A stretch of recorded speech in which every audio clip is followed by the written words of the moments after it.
Hello and welcome. Today, we are going to get into the single most important mental shift for anyone building AI-driven products. Seriously, it's all about moving from the world you know to the world you need to master.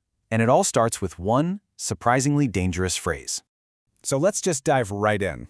Picture this. You've planned your feature sprint perfectly. The specs are crystal clear, the roadmap looks great, and then your tech lead says something that just stops everything cold. What do you think that phrase is?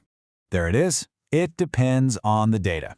Now, if you've heard this, you know it can feel like a total roadblock, maybe even an excuse. But I want you to reframe that thought right now. It's not a roadblock, it's actually a signpost.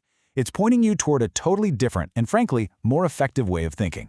To really understand that signpost, we have to look at the map that most of us were given. You know, as product managers, we are trained in a world of logic, of specific inputs leading to predictable outputs. Our default setting is, for sure, deterministic. And this right here, this is the fundamental divide. Traditional software is predictable. You click a button, a thing happens, every time. You build it, you ship it, you're done. But AI? AI is different. It isn't built, it's trained. It's not really shipped, it's guided. Its outcomes are never certain. They're probabilistic. They exist on a spectrum of possibilities.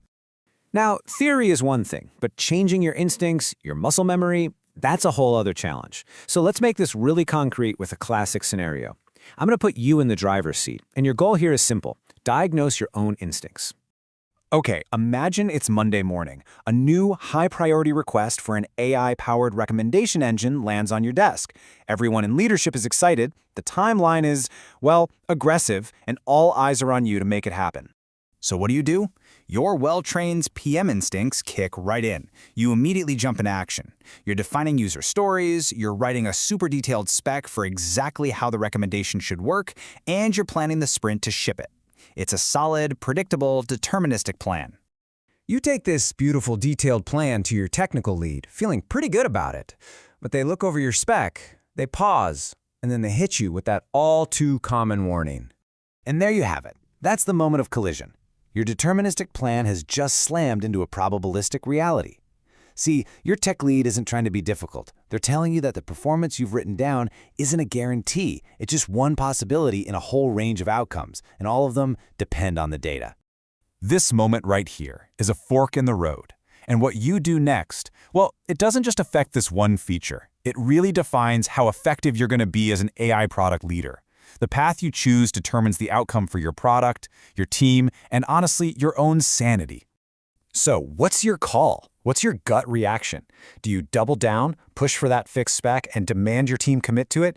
Or do you pause, take a breath, and change the question to something like, okay, what's the range of performance we can realistically expect, and how do we design for that uncertainty?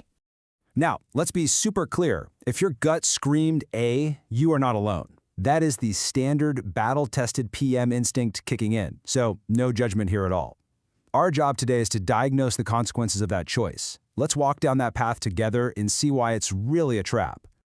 Choosing path A almost always leads right here. You've basically created a huge gap between what the business expects and what engineering can actually deliver. And the results are always the same, aren't they? Missed deadlines, frustrated engineers, frustrated execs, and tons of wasted cycles chasing an exact outcome that was never guaranteed in the first place. So let's explore that other path, path B.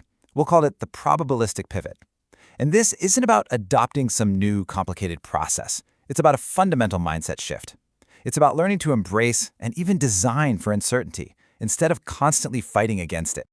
By choosing to work with a confidence range, you are aligning your product strategy with how AI actually works.